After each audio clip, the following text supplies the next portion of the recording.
Hey guys, happy Sunday. Coming at you to go for the Celiac Awareness Month, day 19. And for those of you that are wondering, okay, why is she doing this a little bit early? First of all, yes, I'm in a moving vehicle, but safety first. No, I am not driving. So I always want to say that because I see people do go lives all the time when they're driving, and it makes me nervous. So no, I am not the one driving. But because we are on a destination or on a journey here, that is actually why we're doing the go live early, but you can go back and watch the replay. So today's topic is have celiac will travel.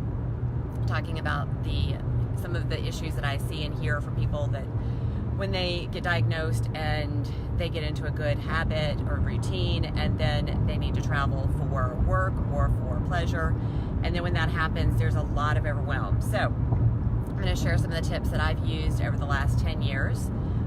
So who am I and how do I have any kind of authority on this? So my name is Tracy, otherwise known as Healthy Happy Momsy, and I was actually diagnosed 10 years ago, back in 2009, with celiac as a result of trying to figure out what was going on with my daughter with some immune stuff she had going on. So anyway, a couple of things when it comes to traveling. First off, plan ahead.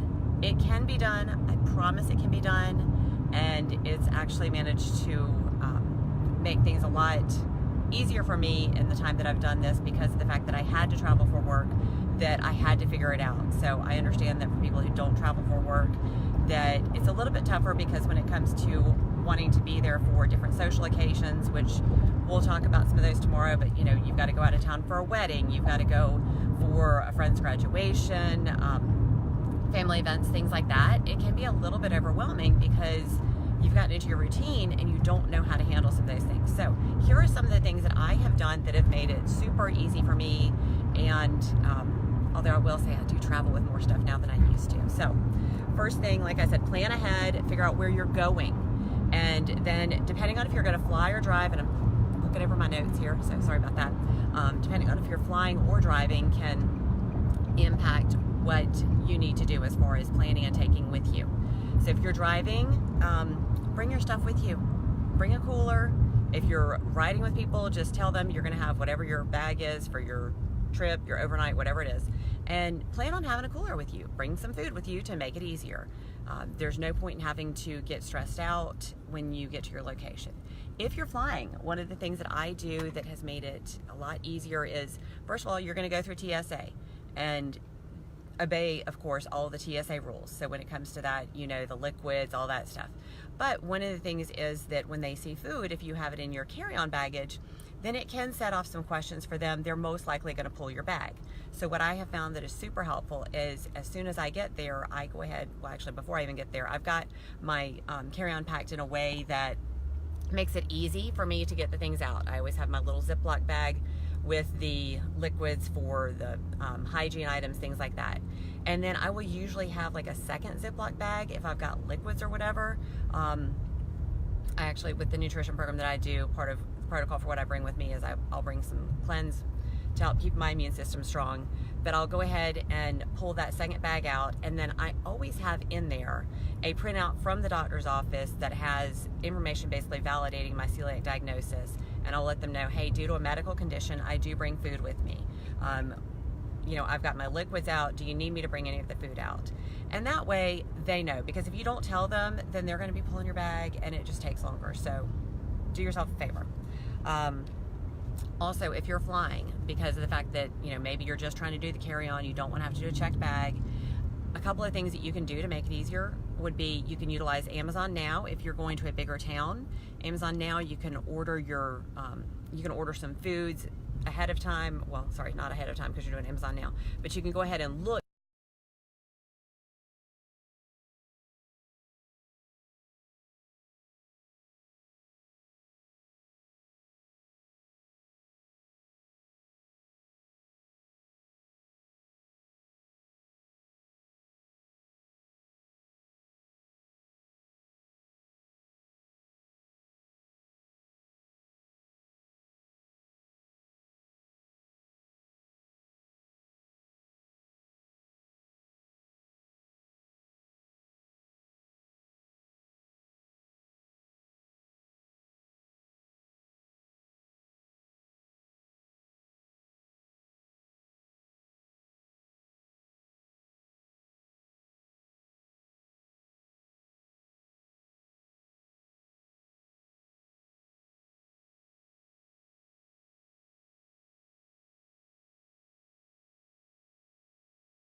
And I'm back live. This is going to be so interesting to see how this comes across because I haven't done this before. Protein bars. Okay, if it's meltable, then think about how you're traveling, clearly.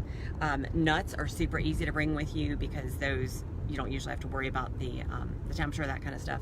Fruit roll-ups. I actually make some fresh from scratch. It's just fruit, basically in the blender to make them into liquid, dehydrate them. Great fruit roll-ups. Regular fruit, like I said, bring your cooler with you as well to bring some of your different foods. Planning ahead. So if you're staying in a hotel, continental breakfast can be an absolute nightmare, especially if you don't prepare ahead. So things that you need to think about. First of all, you're staying away from all the bread stuff, all the carbohydrates, unless there's something that is labeled gluten-free and in its own individual package. I know that when my guy travels, that's some of the hotels that he stayed at, they actually do have the Udi's gluten-free bagels. He's picked them up before. So, you know, there are hotel chains that are getting on board with that, but don't assume. The eggs, if they have a vat o' eggs, just stay away. The vat o' eggs is most likely going to have different ingredients. It's very uncommon for that to just be eggs. They will also, sometimes with scrambled eggs, they'll put pancake batter in it, something like that, to make it fluffier, like IHOP does with their omelets. So just be careful. If they have an omelet station, you want to find out what is actually in the omelet mix, just like with the vat o' eggs. Is it actually just eggs? Is it other stuff? If it has other stuff, then you're probably not going to be all that safe. Then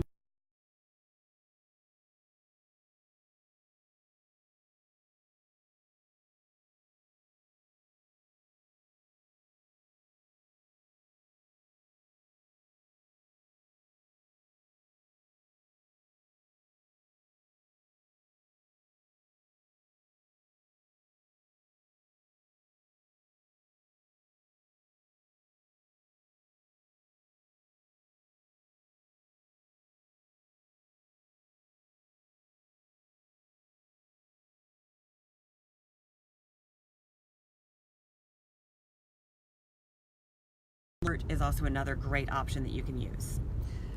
Personally, when I travel, I have the same breakfast almost all the time that I do at home. I do bring my protein shakes with me.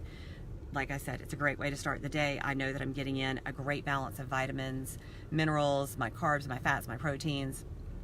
I personally prefer, it's the Isoline shake is the brand that I use. Lunch, again, a lot of the time I'll still have a shake, but depending on, again, where you are, if you're somewhere that there's like especially a business meeting, then a lot of the time, if you've prepared ahead of time with your boss, that kind of thing, then they can usually find out or even order you something that is safe ahead of time. If you're out and about, you know, you're on vacation, then it just kind of depends. You can bring stuff with you. Again, if you're in the car, you've got your stuff that you've packed with you in your cooler. If you are, totally lost my train of thought there. If you are, however, if you've flown, then hopefully when you got to your destination, you either ordered from Amazon now, or you have made a run to the grocery store to go ahead and have stuff prepared, having like meat, cheese, fruit, things like that. When you travel, there's no reason to suddenly eat all these weird things that you don't eat at home. Have a normal lunch. Dinner is where you're definitely going to have done your preparation ahead of time. Again, I've covered this in some other Go Lives, but just specific to this topic to give you a couple of those tips. I always will look up on Find Me Gluten Free to find out what restaurants are around, see what looks good, and I also talk to the people that I'm traveling with so that I can plan ahead of time and make sure that I'm eating something that is both that tastes good and that is also safe for me, that doesn't cause problems for other people. You can call the restaurants, of course, ahead of time, look up the phone number, find out if they're celiac safe, especially if the ratings on Find Me Gluten Free aren't up to date, or if they are questionable. You know, you've got some that say it's safe, some that say that it isn't. Go ahead and call the restaurant, ask to speak to the manager. Don't just ask the random person that answers the phone. It's the hostess. Sometimes they have answers, sometimes they don't, but don't assume that the person answering is completely confident or completely knowledgeable.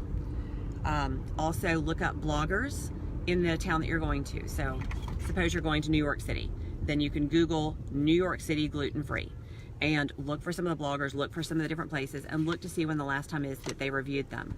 When I travel, I do put in there when my travel date was, because there are several places that I've gone to and I've been able to eat safely. And as I've gone through my website again, eandmegfree.com, when I do that, I'll put in there when I was there, and then I'll try to put the link to the menu if it's live, as well as letting you know if I had issues with cross-contamination, that kind of thing. All right, now for the non-food stuff. So this is the part where some of you are not going to be happy with this. It's kind of the uncomfortable stuff, but it's really important to talk about. So celiac, for many people, there can be issues with digestion, fast digestion or slow digestion. Either way, when you're traveling, realize that you're probably going to be messing with your immune system a little bit between, if you're flying, you've got lots of germs on the airplane. If you're staying in a hotel, hopefully they did a good job with cleaning, but you're completely out of your routine. So you do want to be prepared to keep your immune system strong and to keep things functioning properly, because one of the biggest issues when it comes to celiac, let's face it, is a digestion issue. So therefore you want to make sure that you've got everything kind of functioning on task. So a couple of those little things to think about. Drink plenty of water. Normally when I'm at home, I love my cucumber lemon mint water, but I'm not going to have that there. Drink plenty of water. That's also going to help you to stay moving, because you're going to have to go potty a lot. You want that. That's a good thing. You want to keep flushing the stuff out. You want to keep your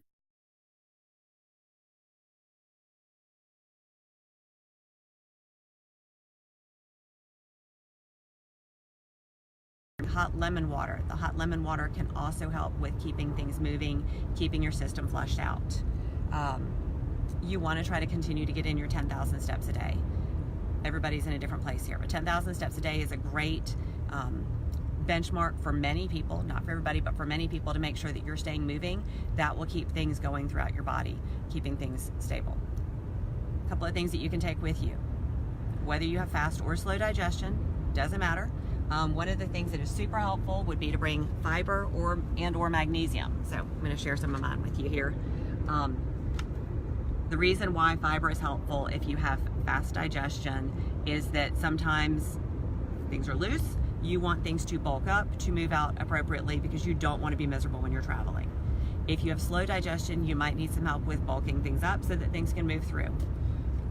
Here's mine, Fiber Pro. This is my favorite. I love it. I throw this in my shakes. It makes it easy. There's no taste to it. I don't have to worry about it clumping and all that stuff. Some of these other fibers, you have to drink it fast because of the fact that it bulks, and it bulks to move things through you, but it can be a real problem with trying to get it down. It just tastes horrible. I love this one. If you want to know how to order that, if you want to know how to get a hold of it, just reach out to me. I can help you with getting your order in. Magnesium. So magnesium citrate can be good, especially if you just need a little extra help. Caution though, magnesium citrate is also what's used for a colonoscopy prep. Do not ever do it. Okay, there are other forms of magnesium. If you get the magnesium citrate, which is super cheap, it's like 99 cents at Target, go with like a half a shot glass amount at a time. Don't ever do it. You don't want to be miserable. I take these Isoflush, it's magnesium. That will also help you with sleep, because again, if you're in a different place, you might not sleep as well, and magnesium is great for helping with sleep. It also helps your body to break down sugar. So magnesium, no matter what, it's a really good thing to have in your system. Bring your probiotics with you. I'm a huge advocate of this. I do believe in taking probiotics daily for everybody, for overall gut health. It's such a good thing, and it will help keep your gut flora happy, which again, that's part of it. That's your main issue when it comes to celiac. Vitamins, take your vitamins with you. I always definitely take extra vitamin C, especially when I'm traveling. That's important. That will also help keep things moving. And if you use essential oils, take your essential oils with you. There are several different brands. The one that I use, the one for digestion, is called Tumbliss. You can put some of that on your belly button. It helps keep things stabilized, helps to keep things moving the right direction, the right speed. What else? Let's see. Finally, sorry, again, I have to look at my notes. Reduce your urge to splurge on things. So when you've looked ahead of schedule and you've prepared, maybe you found somewhere that there's an amazing bakery, and that's awesome. I do that too. I love gluten-free bakeries. I get thrilled. But think about the fact that yes, it's good. You can try it. Also, you can take a to-go box, so don't feel like you have to eat everything at once. Figure out which items are good to eat later to take with you, and which ones are best eaten fresh. So anyway, those are my tips today for traveling. It can be done. It's a little bit of extra work, but I promise it's worth it. It's all about being able to function in daily life.